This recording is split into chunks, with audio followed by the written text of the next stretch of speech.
Hello, I'm Martin Austwick. And I'm Jeff Emtman. And together we are Neutrinowatch. I hope you found that very exciting. We're going to be talking about procedural podcasting and how it's similar to games you don't get to play. So we're going to talk for a few minutes, go through a few examples of our podcast, explain a little bit about how it's created and why we think it's fun and interesting. And then there'll be time at the end for questions. Please do join us on the Discords for that. Jeff, take it away. Yeah. So, what is Neutrinowatch? It's kind of a strange beast, honestly. This is a podcast. We're one of several podcasts. There's not a lot of us. We make a procedural podcast, and show that changes every day. Everything about the show changes just a little bit each day. What does that actually mean? Well, you can download any episode of our podcast, and the content that you hear, it will be different from the episode that you would have downloaded yesterday. It will still have similarities, though. And we kind of use this analogy sometimes to describe the show of following a live band on tour, meaning that the band might play the same set list from city to city, but the performances, the venues, the different guitar solos or saxophone solos or different things can happen at different concerts, but the set list remains the same. So with Neutrinowatch, that means that the episodes always remain the same, but the contents within those episodes are always in flux. Are you ready to rock? Yeah. So how does that actually work? Because this is different than a static podcast, the kind of podcast that most people listen to. We exploit a feature of the podcast RSS system. RSS is a standard that most podcasts run on.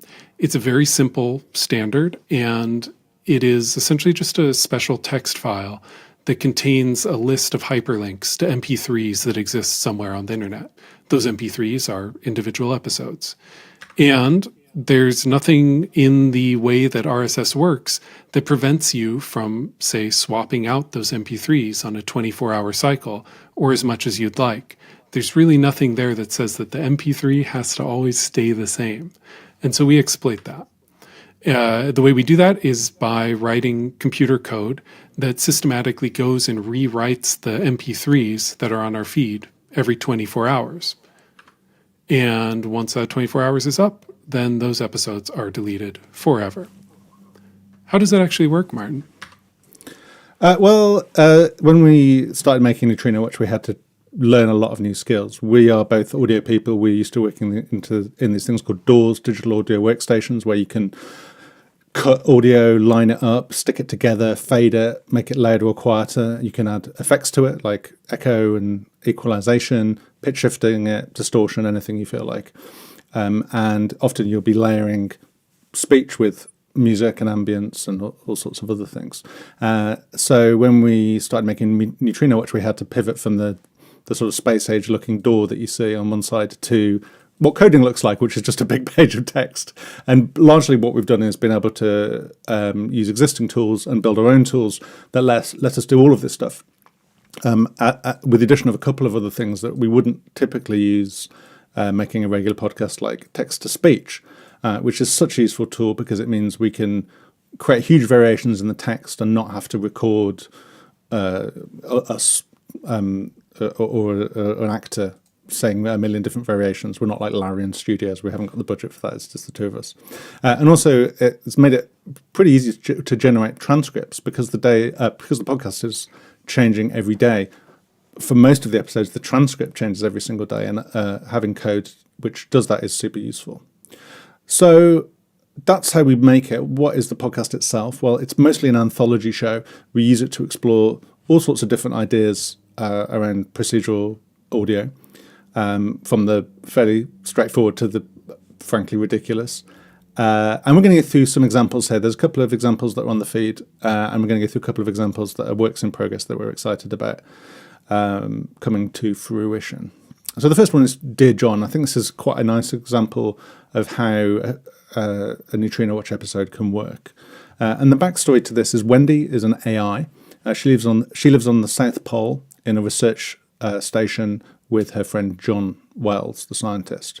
And in the course of the story, Wendy has achieved self-awareness, like Skynet, but like more mellow. And she's writing a letter to John to sort of explain how this is going to change things, that she's changing, and so their relationship is going to change, which feels that's quite relatable conversation that people have all the time, right? Every day she writes this letter and she rewrites it, trying to get the right words. So, and as time goes on, she gets further and further from something that actually maybe expresses what she originally intended to express. So this is what a bit of the text looks like.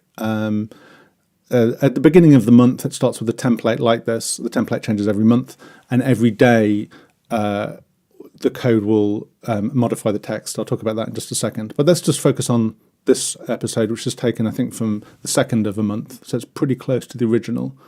And then I'll just play a little excerpt and talk about a couple of things that are going on in the audio, and which are kind of fairly traditional sound design techniques that we've applied to this weird procedural form.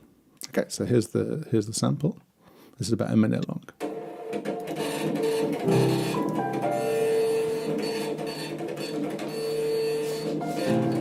Dear John, I've been poring over this for a while. It feels a little dramatic. Sending this, it's like a marriage proposal or an offer of employment, an opportunity. I suppose this is it. I've rewritten this particular version so many times. Each time I begin, I feel certain that it will be the last iteration, that I will finally fall on the perfect expression of what I want to say, with the ineluctable arc of a skydiver dropping through your chimney. This isn't hardly a case of converging on perfection, though, as I write, I am changing, and each iteration rewrites a little of who I am. I am a greyhound chasing Xenos here. And each time I rewrite this, the meaning becomes more inscrutable to me, but maybe it betrays a little more of me to you. So you can hear a few different elements going on there. At the beginning, you can hear you're in a room. There's a sort of a reverb sound of the room. There's the sound of something being printed out, presumably the letter that she's emailed to him or whatever. And then I'm using that sort of classic, a historical drama technique of someone's reading a letter, and then it sort of fades to the person who's writing the letter in the first place and their voice. And both of those are text-to-speech. Obviously, you can tell Wendy is a robot. That's pretty obvious. The voice that is voiced by me is also a text-to-speech, because deep faking myself meant that I could have a much wider choice over the vocabulary in the letter. And then there's other things going on. There's procedural jazz, my favourite kind of jazz. And there's this sort of layering and fading going on. You hear music fading in, the voices fading out. The relative levels and the loudnesses and so on are mixed as well. So it's doing all the things that a traditional podcast does as well. And let's get going. This is another example. So this is from a bit later in the month. I think this is on the 9th of the month. And you can start to see that what's been happening is they're taking adjectives mostly and some nouns and substituting them, so that it's using just a standard dictionary to find synonyms. And sometimes those synonyms are poor choices, and the further you get in the month, the less sensical it is, or at least the less close to the original intent of the author. And I wanted to sort of reproduce that thing of like where you're trying to get something right, and eventually you just end up with something that's just so far from what you originally intended that you just sort of scrunch it up into a ball and throw it in the bin. And that's what I was trying to do with this, through this very, very simple mechanism of just text substitution. So I'll play you this. This is it sounds similar. The procedural jazz is a bit different, and the text is a little bit different. So we can hear what that sounds like.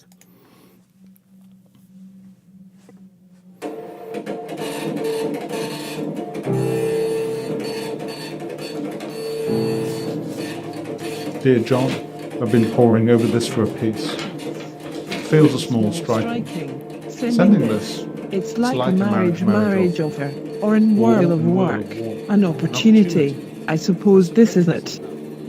I've rewritten this particular variant 9 times. Each sentence I begin, I feel indisputable that it will equal the final loop, that I will in conclusion come on the gross expression of what I want to aver, with the ineluctable spark of a skydiver dropping through your chimney.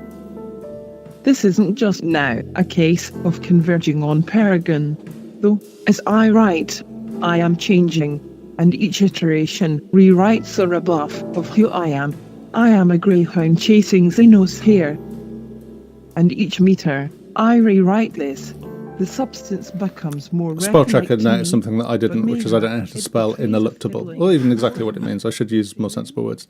But that's hopefully that gives you a flavour of how we put together a sort of basic episode. It's using text substitution to create variation. There's variation in music, but otherwise it sounds like a pretty normal podcast episode. I mean, maybe most podcast episodes don't have robot voices and deepfakes, but in terms of the final thing, it's pretty similar to what you get on your feed.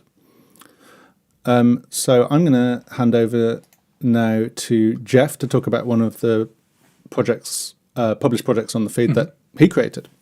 Something more recent that I've been working on has been this episode called Best of the Manosphere. Now, something that Martin was talking about that is kind of the core currency that we have with this style of production is that every day something changes. That's kind of the core thing that makes a Neutrinowatch episode work, is that what happens today has to be different than what happened yesterday, has to be different than what happened tomorrow. Dear John operates on this month-long cycle, whereas this episode, Best of the Manosphere, and its sequel, Metronome Symphonique, they exist in real time, and they change as the world changes. Namely, they follow the trajectory of about a dozen like manosphere influencers. So as I mentioned earlier, podcasts are really simple things. They just exist as these text files, and it's really easy to go and just kind of programmatically interact with podcast feeds. So in this case, I know the URL for Joe Rogan's podcast feed, and I can just type it in and I get a big list of like 2,000 some odd episodes. And I can say, hey, I'm kind of interested in this episode. Let's take a look at it. And you get Joe Rogan and Theo Vaughn, who I've just realized we bear kind of unfortunate resemblances to, Martin. I dress better than Theo Vaughn. Yeah. So, you can do stuff when you have a programmatic way of interacting with a bunch of MP3s. And one thing you can do is you can download those MP3s. And Joe Rogan is kind of notorious for making like 2.5 hour long podcasts, which is what this is. And let's just zoom in on a little tiny chunk. Within this 2.5 hours, we have a bunch of these kind of sections where you have here in white, you have all the speech, and here in the yellow are just some areas that I manually highlighted to say these are the things in between the sentences, in between the words, the silences. But the silences are not, in fact, silences because you have a lot of mouth sounds, those sorts of noises. Sometimes you have slurping noises, which I've been doing a little bit of myself. What I've not been doing is just absolutely vaping the whole time. And I did somehow lose my screenshot of Joe Rogan blowing cigar smoke straight into his microphone, but that happens also in this episode. So there's a kind of common tool in audio engineering called a gate, where you say everything that's quieter than this, let's just get rid of it. Let's say everything below, kind of this like quietest, most speaking voice level, we turn that to silence, we get rid of it. What I did using code was I did the opposite. I said, if you're anything louder than almost silent, get rid of it. And look at these tiny, tiny little sections, as short as like 5 milliseconds long. Let's look at those sections. Let's make a collage. And let's condense that down from 2.5 hours down to 7 minutes. And you stitch those back to back. And this, just a word of warning. Here's a failure warning. Yeah, it might make your skin crawl. It's kind of the point, though.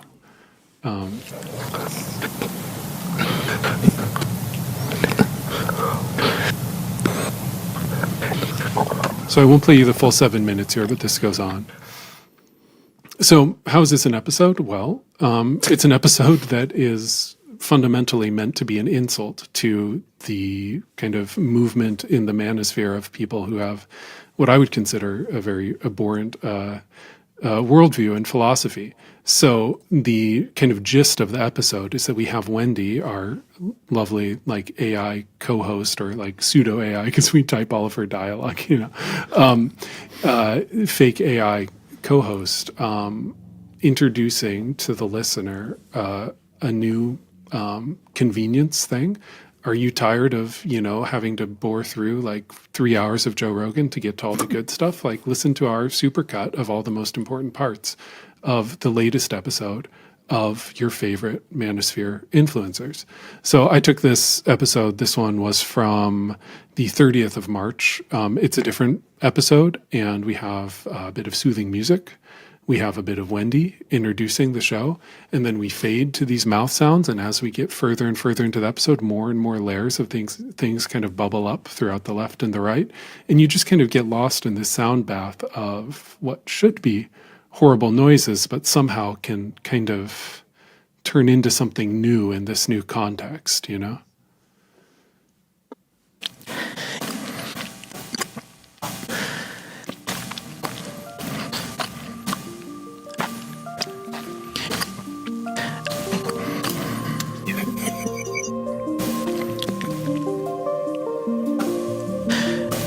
Fascinating conversations with the best guests and the most poignant takes.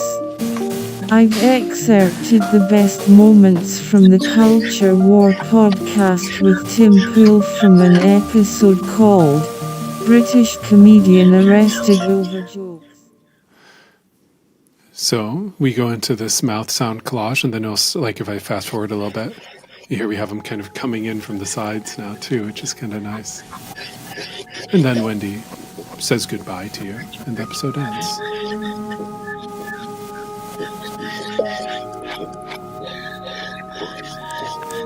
This has been the best of the manosphere. Thanks for listening. That's Best of the Manosphere, and it changes every day. And as these podcasters put out new episodes, you get these new compositions that range from like 3 minutes long to sometimes as long as like 20 minutes long if someone's talking really slow.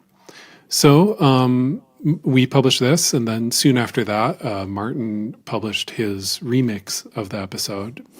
It's inspired by this György Ligeti piece, Poem Symphonique for 100 metronomes, where the piece is basically 100 mechanical metronomes are set to different tempos, and then they're allowed to run down. And because they're mechanical, eventually they run out, but they run out at different rates, and you end up with this piece where at the beginning it's a sort of white noise cacophony that gradually over the course of many minutes shrinks down to an individual metronome. And I thought it would be interesting to reproduce that, but rather than having individual metronomes, have individual mouth noises and again reproduce that running down. So I'll play a little bit of this for you, and you can hear. I'll play a bit at the beginning and a bit at the end, and you get a sense of it. Again, this is a lot of mouth noise, but also a lot of kind of white noise. So be prepared to turn your speakers down for just the next 30 seconds or so.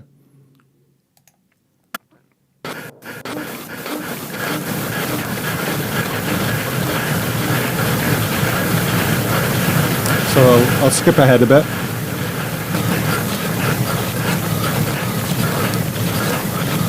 As you get further on, you start to be able to pick out the individual ones until there's only 2 or 3 left. And I'll just do this one. There's just one, and it's extra coming back.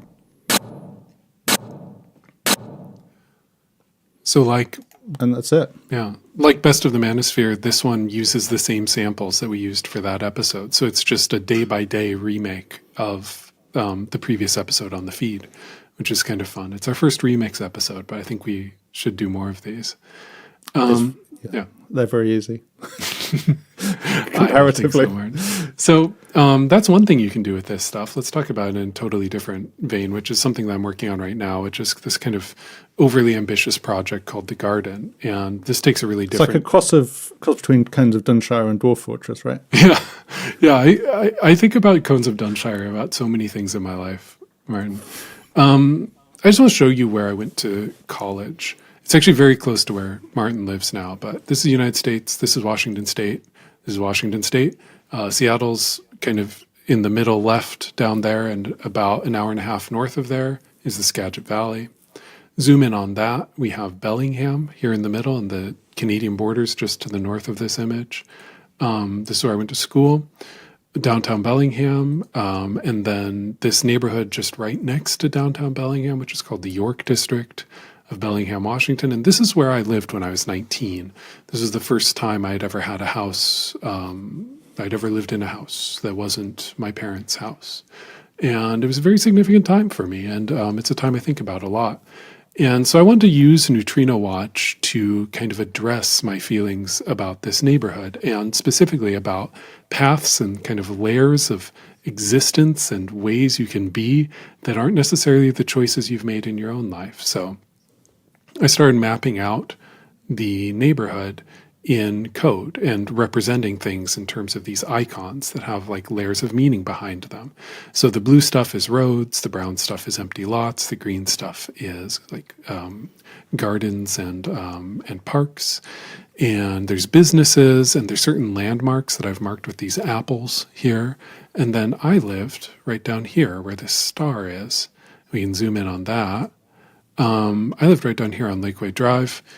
And you can even see me in the side yard there if you squint your eyes, wearing only my socks and no shoes, and having a real sassy 19-year-old expression on my face, because that's how I was.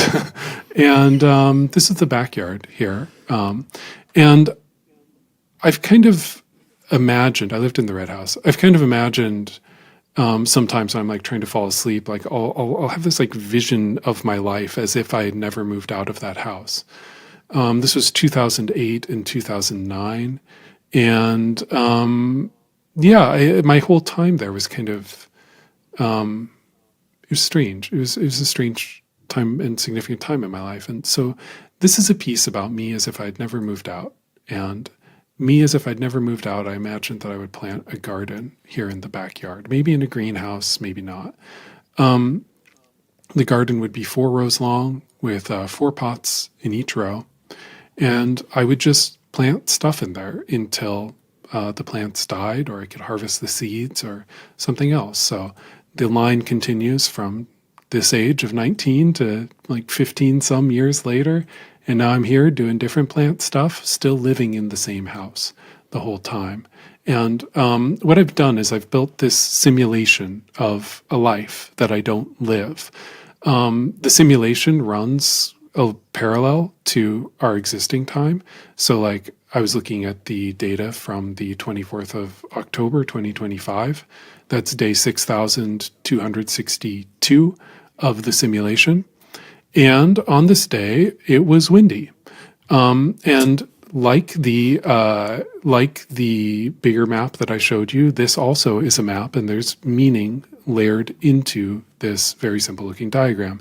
Each one of these icons, the green ones represent plants, the brown ones are dirt, and the skull represents a plant that's died. And we can look at that with more detail in a more data-oriented way. And here in our top left corner, we have Sweet Freddy, who's a Piedmont jackfruit, who's lonely because he doesn't have neighbors, but he has plenty of hit points. And then, what do we have here? We have third row, first pot. You can see that our plant there, Prickly Doris. Prickly Doris, yeah. It's Prickly Doris. Doris has mealybugs right now, which is going to be a problem long term, although Spray a little soapy water on them. Currently they're doing okay. So in this world, I'm taking care of these plants. I'm trying to keep these plants alive. I'm trying to keep them alive until they die. And when they die, if I've taken good care of them, they'll give me some seeds that I can put in my pocket, and which I can then use to plant more plants, the descendants of these plants. So there's this layer to it. one thing that I can do that the plants can't do is I can collect the mail every day. And for these 17 years, I've been watching for coupons for things in the neighborhood. And if the coupon is a good enough coupon, I'll hold on to it and maybe use it someday for something. I'm not sure what yet. And as you saw those landmarks around the neighborhood, those were the real houses where people I cared about in that neighborhood lived. And those people have moved away. It's been 17 years after all. I'm the only one left from that time period. But other people have moved into those houses, and I've maintained friendships with those folk. So just like plants, people have hit points. They can get sick, they can get healthy, they can fall in love, they can catch diseases, they can move away, they can have too many seeds or not enough seeds. And when I go to visit them, they will tell me about these things, and maybe we'll trade some seeds back and forth. You can see that Reese, the bassist, currently has kidney cancer, which isn't too much of a concern just because they have 4,000 hit points and they very well might make it through it, especially because they're on the younger side. On the other hand, Stacy from the climbing wall is a bit overcrowded in their house, and they're also 75 years old, and I have a feeling that's taking a toll on their health, just like it would take the toll on a plant that was overcrowded. Stacy is also feeling that way. So, and I noticed that Dimitri could use a couple seeds, so next time I go to their house, I will almost certainly be dropping off some of my extra seeds for them, because I have 8 and they have 3. So it's this kind of, layered existence of these different systems which interact with each other. And as they interact with each other, they also generate scripts. And so each day as the simulation runs, these little bits of narration are popping out into the output of the episode. And on this day, this is day 6,264, I wake up and I check the wall, count how many tally marks there are. I add another one like they do in the movies. And then it looks like I have a headache that day, so I take some ibuprofen. I go out and visit my garden. I notice that Spindly Maria has died, so I peel the name tag off of her pot and put it on the wall where I keep all those things. And dig her up. And what'd you say, Martin? Your trophies. Yeah, so that's a dark way to put it, but yeah. And so I check on the plants, and then I walk out around the neighborhood. I visit Reese, I visit a couple other people, and I do these like pathfinding journeys down the different streets and alleys. And it looks like on this day, I don't give anyone any seeds. They don't give me any seeds, but it looks like I have a couple conversations. And so by the time I return home, the mail showed up, so I go in there, and it looks like it's just advertisements today.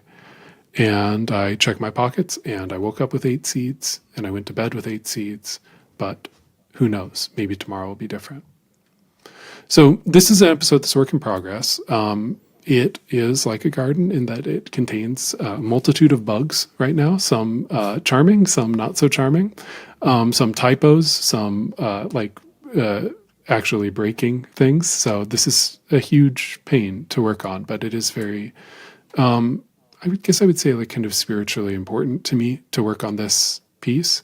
And we've presented this piece at 2 festivals in the last year in a live format where I can kind of correct the bugs as I see them coming by, but I am generating the scripts in real time, not knowing what's coming up on the screen next. And as I'm kind of reacting to this stuff that's showing up, so is Martin as he plays music with his guitar and loop pedal and a multitude of effects to react to the story that's unfolding in a programmatic way.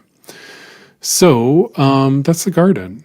Martin, do you want to talk about Queer Tales for Autistic Folk? I'd love to. Yeah, this is based on a live show by Keris Bradley called Queer Tales for Autistic Folk, run at the Edinburgh Festival. And they wanted to create a version of this in podcast form, and the sort of procedural way that we make things at Neutrinowatch seemed like a really good fit. So it's a choose your own adventure about the day in the life of an autistic person, which, believe me, has quite a lot of stress and drama, having listened to this and read the various options in the script.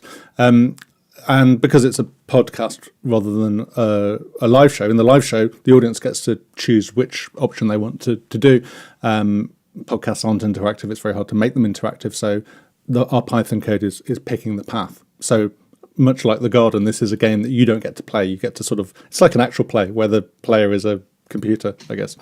So that's the basic idea, and I'm hoping some of you are familiar with the screen like this. This is Twine. So the show wasn't written in Twine, but we've used this as a template for structuring the podcast, because I've developed some tools that will take Twine outputs and turn them into a podcast. Actually, if you create a twee from a Twine, it's quite nicely formatted, and you can ingest it into Python, and you can start to add audio files and glue the audio files together and do other things. So this is what Twine looks like if you haven't seen it. If I zoom in on a specific passage, this is like the first passage, and this is the twee formatted version of the first passage, and it's all pretty clear. There's some position information which we don't need. In the middle, there's a big block of text.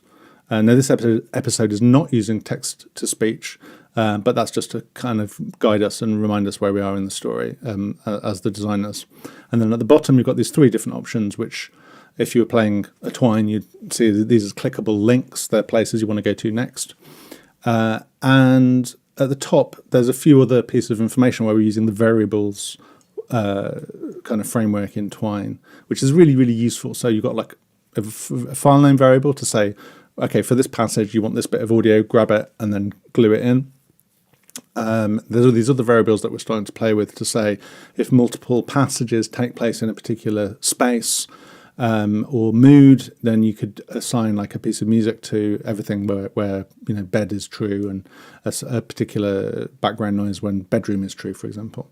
And that enables you to loop it across multiple or link it across multiple passages, so you don't have a thing where the music fades up and down with every passage, but creates a more seamless experience. And there's one other variable here which is called weights, which is just, it allows you to assign different probabilities to those different choices. Now, as a player, that's not really relevant, but when you're asking a computer to do it, you might say, don't ever choose this option. In this case, there's something called enter the 7th circle, which doesn't have any content. This is just to test it out. And we've said the weight of that should be 0. When you run the code 1,000 times, it never picks that option. But you could, if you're doing something more realistic, have something where it's maybe choosing an option 1 time in 100. If you just want like a wild card that only sometimes happens. And also, you can use it for more conventional stuff. Like in this case, it's a little bit more likely that you will press snooze than you will not press snooze and get up. So that's Queer Tales. I'm excited about that because it's using Twine, and I think that's a really interesting tool where we can bring other people into audio who aren't audio focused, like theatre makers, stand-up comedians, writers, games designers, and so on. And certainly, if you have an idea which is which you have in a sort of in Twine branching form, but you don't think is, maybe it's not a game, maybe it's not a book, but you would like to hear it in audio, come and have a chat with us, and we'd be excited to hear from you. Yeah. Jeff, you had some things you wanted to say about this endeavour as a whole, didn't you? Did I? Yes, I think you did. No, it's just that, like, I think that when we started doing this, Martin, we knew there was potential here, but we didn't. I remember the feeling of it being hard to wrap our heads around, even though we were the ones making it for a while. Yeah, and sure. I had to kind of simplify it down in my own head, what's actually going on to a degree, right. In that it's like, you have to, the artwork is the idea, the stuff that you're actually producing each day, you have no control over, like it just happens. And to kind of wrap your head around the idea of making something that you can't control. I mean, I think, NarraScope's a good place to talk about this, but it is still a bit of a pretzel in your head that you have to untangle sometimes.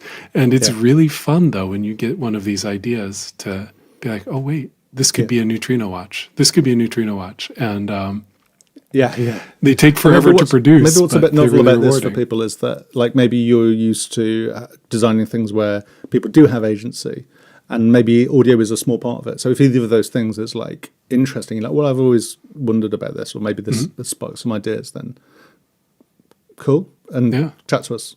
Please. So quick thank you to everybody, all of the collaborators that have worked with us on Neutrinowatch over the years and written about it, listened, supported us. Thank you very much, NarraScope, for having us and you for listening. Do get in touch with us. We're going to be hanging out on the Discord. We're not in New York. This is April. I'm in Vancouver, Jeff's in Berlin. But we will be on Discord in real time, space continuum, things that work. So, but if you don't have time, there'll be time for questions. We'll also be hanging around over the course of the day. If you don't get a chance to speak to us, drop us a line. The website and email is there. We're both on Blue Sky for our sins. I'm also on Instagram. So just say hi. And I just want to throw out this while you're thinking of questions to ask us or comments, queries. This is a bunch of episodes that we've made so far, ones that we didn't talk about. And if there's anything in there that sparks joy, give us a shout. Thank you. Yeah, thank you. Thank you.